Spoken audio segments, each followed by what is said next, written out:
Un scandale financier en République démocratique du Congo. De l'argent de l'État, des contribuables congolais, de l'argent de Yves Kisombe, de l'argent de Laurent Onyemba, de l'argent de Billy Kambale, mais de l'argent également de Ernestine Nyoka a été retrouvé dans les banques commerciales privées. On en parle dans Ça fait débat parce que ce sujet défraye la chronique en République démocratique du Congo.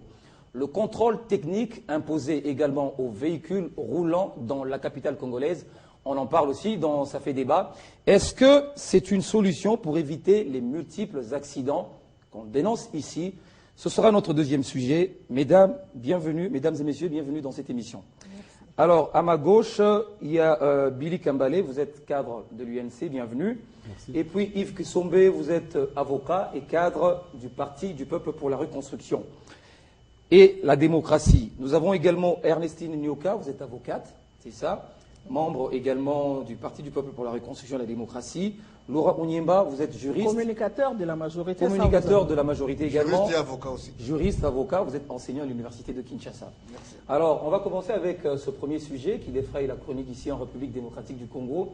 De l'argent de l'État, le trésor public, l'argent a été retrouvé dans les banques commerciales privées.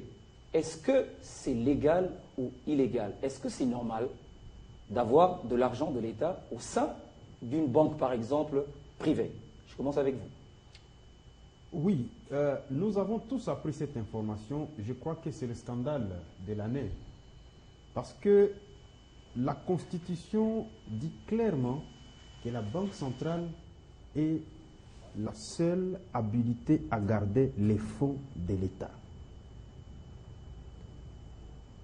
Dans ce cas précis, je crois qu'il faut qu'on aille très loin pour cette fois-ci punir sévèrement les gens qui jouent avec l'argent du contribuable congolais. Access Bank, selon nos informations, serait une banque nigériane. Oui.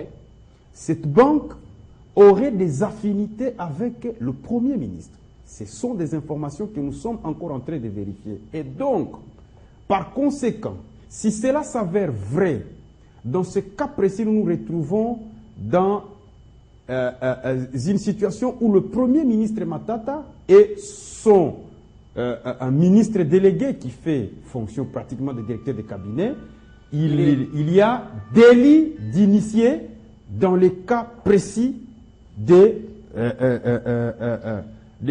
cette affaire Kitebi. Et donc, tout ce que nous devons dire à ce stade, c'est que la commission sénatoriale qui a été mise en place doit produire ses effets et que cette fois-ci, les sanctions les plus dures et que ce Premier ministre et son ministre délégué soient traduits devant les juridictions pour qu'ils répondent de leurs actes. On ne peut pas utiliser l'argent de l'État, on les loge dans des comptes privés et ceci démontre effectivement les allégations qui ont fait état depuis un certain temps qu'en dehors du budget national, on subtilise l'argent de l'État pour des opérations mafieuses. Ceci le démontre parce que j'aimerais encore ajouter un élément. Je vous donne certains faits. On a acheté un aéronef pour le gouvernement. Cet argent n'a pas de trace dans le budget national. On est en train de construire l'hôtel du gouvernement. Cet argent n'a aucune trace dans le budget national. On a réhabilité l'hôpital du cinquantenaire. Cet argent n'a aucune trace dans le budget national. Ça veut dire tout simplement que ici nous nous retrouvons dans un cas où la République est gérée comme une affaire de M. Matata et de toute une bande, d'un groupe mafieux. Cette affaire relève beaucoup de questionnements et nous disons qu'il faut maintenant que les sanctions les plus sévères soient prises en l'encontre du Premier ministre et de son ministre délégué. Mais Yves Kisombe, le placement de cet argent dans les banques commerciales privées ne servent pas pour des intérêts personnels? En principe, non. Je crois que la première chose à dire ici, en nous présentant, Maître Ernestine Nyoka et moi, en l'occurrence, vous avez peut-être involontairement, certainement, omis de préciser que nous sommes membres de la cellule de communication de la majorité présidentielle, nous sommes donc des communicateurs de la majorité présidentielle, et que de manière liminaire, j'allais dire, en tant que communicateurs de la majorité présidentielle, nous avons pour rôle de défendre les positions de la majorité présidentielle, de notre autorité morale, le président Joseph Kabila. Mais pas des bêtises. Non, attendez, de défendre son image, la profondeur de son action, envers et contre tout. Cela signifie que nous ne sommes pas les applaudisseurs des autres institutions.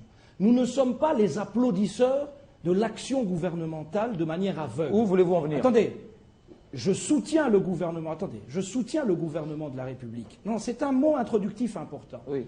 Je soutiens, de manière générale, par principe, c'est un gouvernement issu de la majorité présidentielle qui a la majorité à l'Assemblée nationale. Mais la manière la plus crédible de faire son travail de communicateur, ce n'est pas d'être une caisse de résonance. C'est de savoir aussi apporter un regard critique envers l'action gouvernementale. J'ai déjà eu l'occasion d'attirer l'attention de la responsabilité, par exemple, du ministre des Transports sur la situation de nos transports publics. Vous voyez les morts au Katanga. Je reviens au sujet. Il y a une commission d'enquête sénatoriale qui a été mise sur pied. Les acteurs politiques que nous sommes devons être sérieux et responsables. On ne peut pas, à mon sens, d'avance tirer des conclusions hâtives en disant que le gouvernement n'a aucune responsabilité et blanc comme neige là-dedans, le ministre Kitebi est un saint dans l'affaire. On ne peut pas non plus le condamner immédiatement sur le fond. Il faut que le Sénat nous fasse le rapport de sa commission d'enquête. Mais avant, je vous ai dit ici qu'à mon avis, en tant que juriste, l'ouverture de comptes dans des banques commerciales pour le Trésor public n'est pas en soi un problème. Le problème, à mon sens, c'est un problème de gouvernance. Dans un pays où Joseph Kabila s'était forcé de ramener la bonne gouvernance, je crois qu'il faut, avec la plus grande circonspection, mener l'action de l'ouverture des comptes dans des banques commerciales, avec la plus grande transparence. Nous savons comment l'argent public a toujours été utilisé dans ce pays jusqu'à l'avènement de la Révolution et puis par la suite l'avènement de Joseph Kabila. Nous savons les malversations financières, la concussion, la corruption. Et donc, d'ores et déjà, la faute, à mon sens, du gouvernement est d'avoir ouvert ses comptes dans la plus grande opacité. Ça, c'est déjà un problème. Et moi, je ne veux pas que quelque part une induction ou une déduction soit faite avec la plus haute autorité du pays. Alors, quand il faut souligner la nécessité pour le président de la République que l'action gouvernementale soit menée avec moralité, avec cohérence, avec rigueur, je crois qu'il faut tout de suite dire que le gouvernement n'aurait pas dû ouvrir ses comptes dans l'opacité. Voilà. Et donc, je termine, rapidement, je dirais ensuite que j'ai suivi le ministre Kitebi lui-même reconnaître qu'il y a eu des anomalies dans des mouvements. Oui. En ce qui concerne des dizaines de millions de dollars, c'est bien de cela qu'on parle, d'argent public, des contribuables congolais, vous l'avez dit. Reconnaître que des sanctions seraient amenées à être prises. Mais je crois que lorsque le ministre parle comme ça, dans un État démocratique sérieux, la première responsabilité qui s'en dégage, c'est sa responsabilité politique. Parce qu'il est ministre des Finances. Parce qu'il est ministre des Finances et parce que, moi qui ai beaucoup vécu en Belgique, on ne blague pas avec deux choses. L'argent public et la sécurité.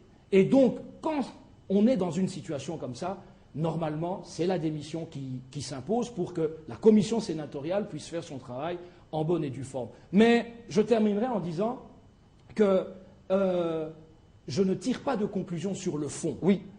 Mais je reprends simplement les évidences qui font que cette affaire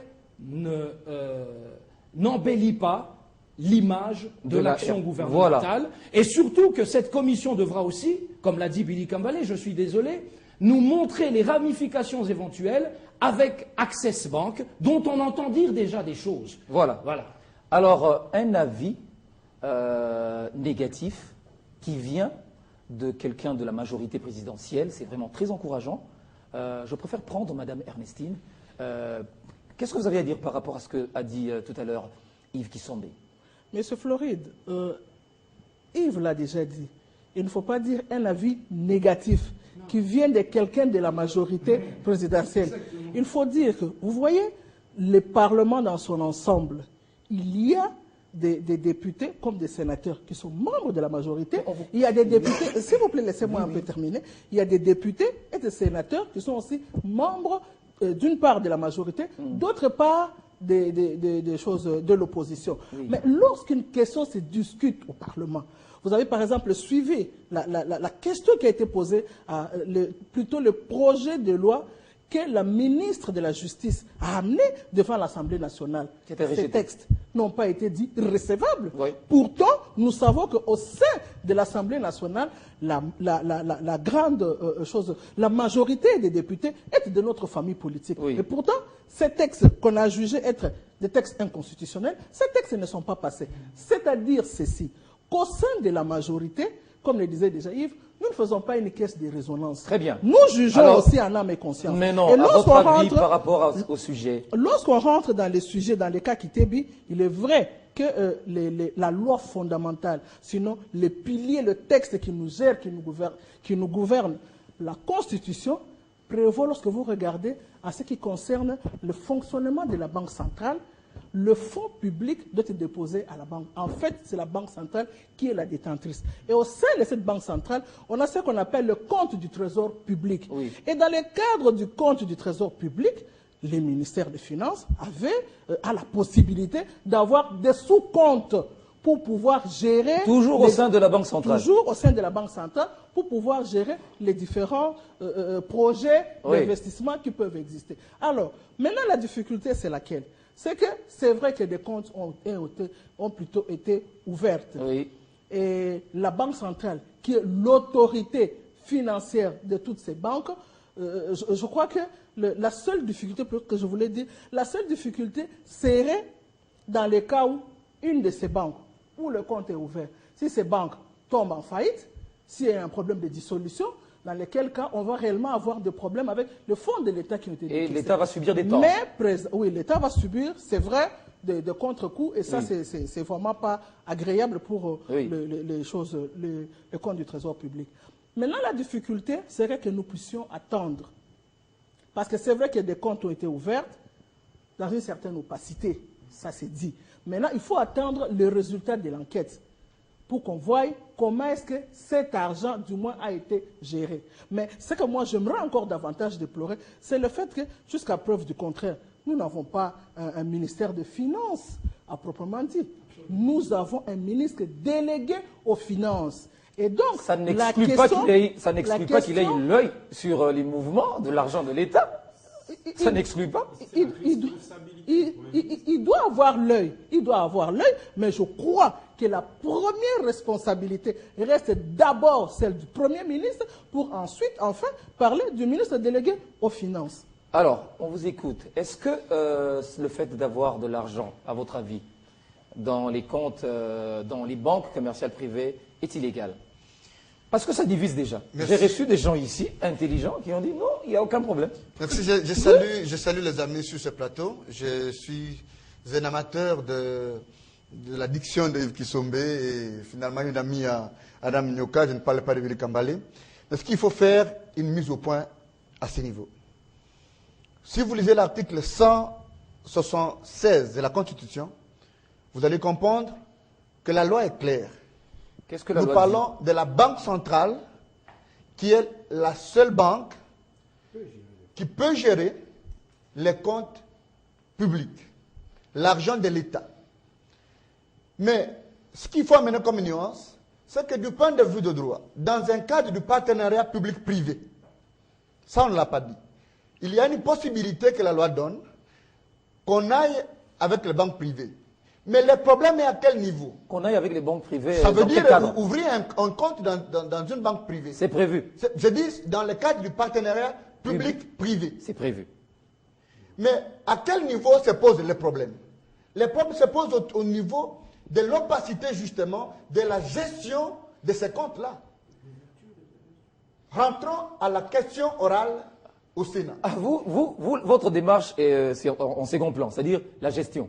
Mais lui, il a évoqué déjà le départ, la démarche, l'ouverture. Nous sommes d'accord sur le fait que c'est la seule banque centrale qui peut gérer. Et j'introduis une nuance, parce que nous sommes là en train de parler de choses très sérieuses. Il faut qu'on comprenne les perspicacité des nuances. Oui. Il y a une possibilité de créer un partenariat public-privé. Et c'est dans ce cadre seul qu'on peut ouvrir un compte dans une banque privée. Qui peut ouvrir alors dans ce cas-là? Nous sommes devant la traçabilité. On sait que celui qui peut ouvrir, c'est le gouvernement au travers des ministres des Finances. Oui. Une parenthèse. En son temps, nous avons déploré le fait que le Premier ministre Matata, savant soit-il, super doué soit-il, il ne pouvait pas se créer des petits ministres qui dépendent de lui.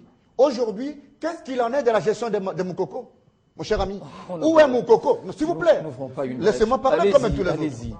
Rentrez à la question orale. Oui.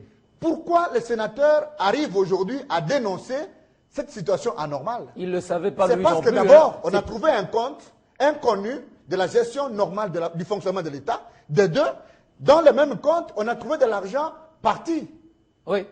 Et le Premier ministre, plutôt le ministre des Finances, comme ça allègrement, il parle devant la représentation nationale, il dit non, il y aura des sanctions. Mais pourquoi dans ces pays, nous n'avons pas la notion de la démission? Mais c'est ça. Je suis quelqu'un qui appartient à une école de la bonne gouvernance. Ces gens qui ont dit ça sont vivants dans ce pays. Pourquoi ils n'arrivent pas à démissionner? Parce que pour qu'on puisse faire de bonnes enquêtes, éviter une presse, soudoyer une presse à laquelle on donne de l'argent. Oui. Je suis heureux de rencontrer les membres communicateurs de la majorité qui disent la vérité, parce que j'en ai vu, qui sont partis sur ce plateau de Télé 50 en train de fabriquer de fausses théories. Mon cher ami, quand on est communicateur de la majorité, ce n'est pas un chèque à blanc pour raconter des bêtises, parce que dans ces pays... Un autre communicateur de la majorité était ici. Je termine en disant, rapidement. Je termine en disant, qu'est-ce que nous attendons aujourd'hui? Je ne veux pas qu'on entende des enquêtes, parce que moi, j'ai l'expérience, comme d'abord avocat, profession. Oui. Je connais ce que ça veut dire dans ces pays, les enquêtes. Oui. On connaît des jets qui sont tombés en Djili, on n'a jamais eu de résultats. Et il y a des gens qui plongent dans des mers, jamais on n'a eu de résultats. Et vous avez vu à SNCC, il y a eu des gens qui sont morts, jamais eu de résultats. Maintenant, nous avons la fameuse histoire de la mort de King Kessler Emene, il n'y aura jamais de résultats. Moi, je veux faire des analyses objectives pour dire que ce que le Congo attend aujourd'hui et maintenant, c'est d'abord la démission de Patrice Kitebi pour permettre à la Commission de faire très bien son travail. S'il ne démissionne pas, j'en appelle à l'intelligence du chef de l'État de le mettre hors état de nuire. Deux, que le Premier ministre Matata, c'est en fait une affaire qui concerne le gouvernement, que le Premier ministre Matata vienne au Parlement pour justifier l'existence de ce compte-là. Parce que si ça s'est fait avec sa bénédiction, ça s'appelle une faute d'État. Donc on devait tirer toutes les conséquences. Alors voici alors, Billy, les raisons fondamentales évoquées par Patrice Kitebi en rapport bien évidemment à l'ouverture de ce compte. Première raison, garantir la mise en œuvre effective et continue des projets prioritaires du gouvernement. Deuxième raison, atténuer les risques et les déficits de la trésorerie dans le cadre de projets en plaçant de l'argent auprès de banques privées. Et même les bailleurs de fonds, les partenaires financiers l'imposent à l'État. Vous avez besoin de l'argent qui viennent de l'étranger, on vous impose d'aller ouvrir des comptes dans des banques commerciales privées. Qu'est-ce que vous allez faire? Vous acceptez parce que vous voulez justement mettre en œuvre des projets prioritaires de l'État. Parlons-en. Voici la nouvelle stratégie de la mafia qu'on impose à la tête de l'État. Ça veut dire que vous avez des gaillards qui ont des connexions avec les partenaires financiers étrangers. Ils créent un flux financier qui échappe totalement à la gestion de l'État. C'est comme ça que vous voyez, aujourd'hui, on a une unité qu'on appelle la BSECO. Ça, c'est la plate-bande de la mafia dans ce pays. Ah bon? Et vous verrez très bien, nous pouvons y aller. Vous verrez que beaucoup de projets exécutés par la BSECO ont été décriés, l'avenir de l'université et consorts. Parce qu'effectivement, on veut maintenir cette situation, de maintenir l'économie congolaise sous perfusion, tout en esquivant. On a parlé ici des performances, taux de croissance 8%. On parle, il y en a même les turiféraires de Matata qui ont prétendu que nous avons des réserves à hauteur de $1,5 milliard. Mais comment maintenant on peut nous parler que non, il peut y avoir déficit lorsqu'on a des réserves de 1,5 milliard de dollars? Je crois qu'il faut qu'on soit sérieux. La question ici est de savoir est-ce que oui ou non les comptes ont été ouverts. Oui, ça c'est oui. Est-ce que oui ou non les seuls gestionnaires des comptes de l'État, c'est la Banque centrale? En principe, oui. Très Mais dans bien. le cadre de ce compte, il y a des agences d'exécution qui gèrent. C'est ce que ces je comptes. dis. Il faut qu'on clarifie deux choses. Et ici, il faut qu'effectivement, en tant que technicien, qu'on apporte des précisions. Il est effectivement vrai que les partenaires étrangers n'ont peut-être plus confiance à la Banque centrale en termes de décaissement des fonds. Oui. Il peut y avoir, vous savez très bien que nous fonctionnons sous basse caisse et ça pose souvent de problèmes. Donc tous les flux financiers qui viennent de l'étranger transitent au travers des banques privées et l'unité de coordination, nous en connaissons. Alors, Ça n'a rien à voir avec l'État congolais.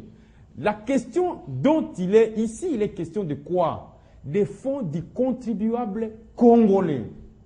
Ça ne peut pas faire l'objet, même par rapport à ce que Laurent a dit. On ne peut pas ouvrir des sous-comptes à partir du moment où le trésor public est là. L'argent du contribuable congolais va directement à la Banque centrale. Très bien. Ce que l'on peut donner comme nuance, ce sont les fonds, et ça n'a rien à voir avec le contribuable congolais. Et c'est là la problématique, et nous disons ceci, qu'effectivement, cette bande de la mafia veut utiliser ces prétextes de la gestion des flux financiers internationaux de nos bailleurs, bi- et multilatéraux, pour justifier ces combines. Et c'est là où je veux dire, vous avez dit qu'il a tort de parler de Moukoko.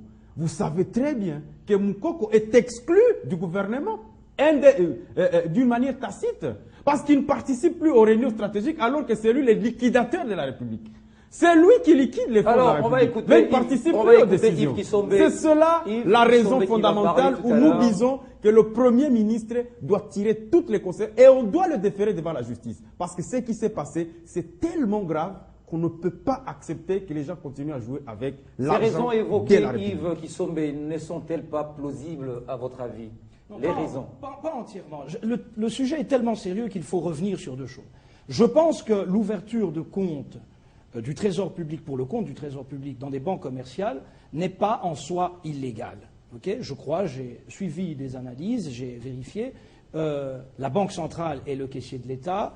En principe, c'est vrai, mais l'ouverture de compte pour des raisons opérationnelles n'est pas illégale, n'est pas anticonstitutionnelle.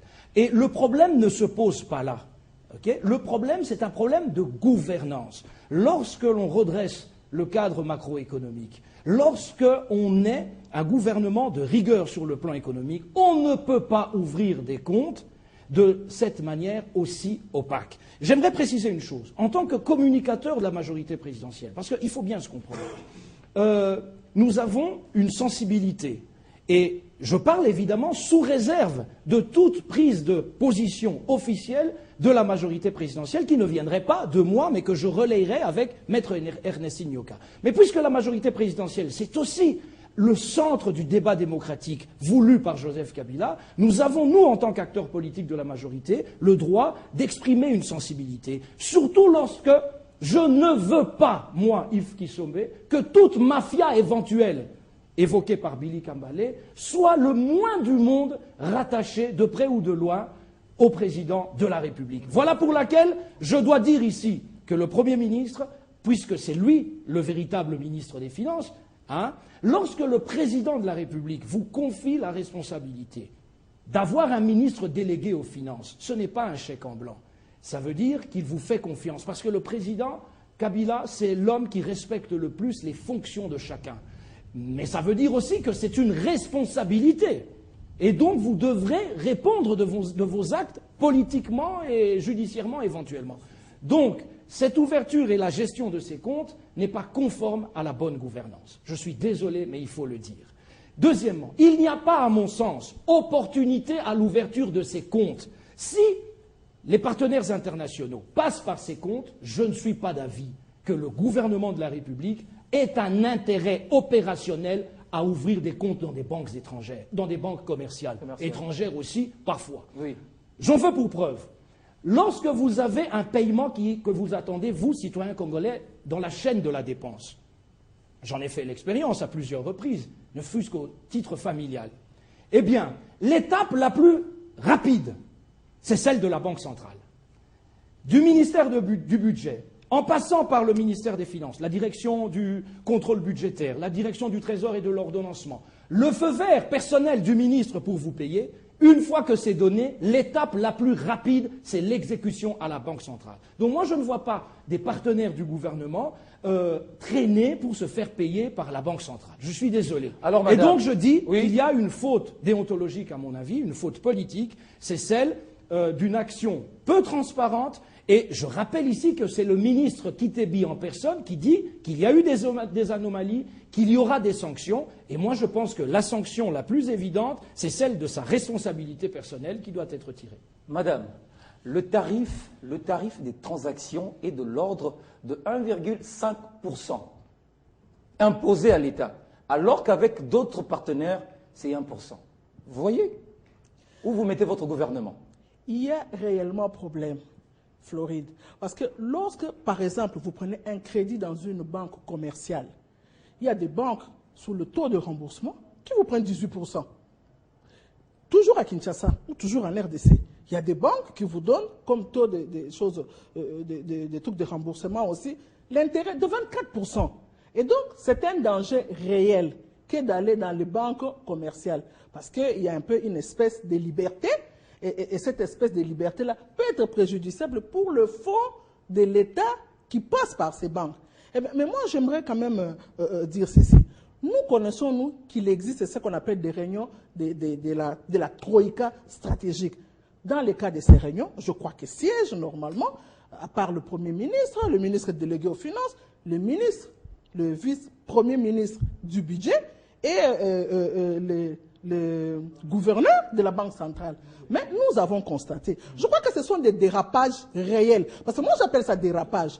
C'est vrai que lorsqu'on lit la Constitution, il ne fallait pas ouvrir de comptes dans des banques privées. Ça, il faut qu'on se dise, ces vérités. L'État a besoin des intérêts. Dans ces dérapages, dans ces dérapages, nous avons constaté, nous avons noté que le vice-premier ministre, le ministre en charge du budget, ne participe pas à ces réunions. Mais lorsqu'on rentre toujours... C'est un scandale.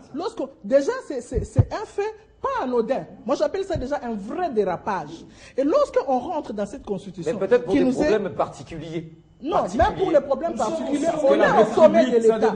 Au sommet de l'État, ce n'est pas un club d'amis. Au sommet de l'État, c'est les intérêts de la population, de la nation congolaise qui sont mis en danger. Alors, je disais que lorsque nous rentrons encore dans la Constitution, on se rend compte qu'en la lisant, l'article 176, oui. Cet article, le point 5, vous dit que... Stipule quoi? Le point 5, la Banque centrale, c'est le conseiller en matière économique et pratiquement en matière financière du gouvernement. Et donc, avant l'ouverture de ces comptes, puisque le gouverneur de la Banque centrale siège à cette troïka stratégique, c'est à la Banque centrale qu'il avait fallu poser des questions. Absolument. Ce n'est pas l'ouverture de sous-comptes à la Banque centrale qui devient un problème. La Banque centrale n'est quand même pas limitée pour l'ouverture de ces sous-comptes. Je crois qu'il vous a donné un exemple très, très patent. Lorsque vous suivez un dossier, prenons par exemple, vous avez un dossier qui traîne au niveau de la dette intérieure. La chaîne des dépenses, comme on l'appelle, c'est une chaîne suffisamment longue. Mais lorsque vous avez dépassé l'étape du budget, qui est une étape très difficile, quand vous avez dépassé l'étape du budget et que le dossier a été, je peux dire, jugé recevable, au ministère des Finances, les choses sont un peu plus allégées. Mais à la Banque centrale, lorsque vous avez déjà eu le feu vert qui vient du budget, le budget a déjà, encadré la dépense, orienté, tout ça. Lorsque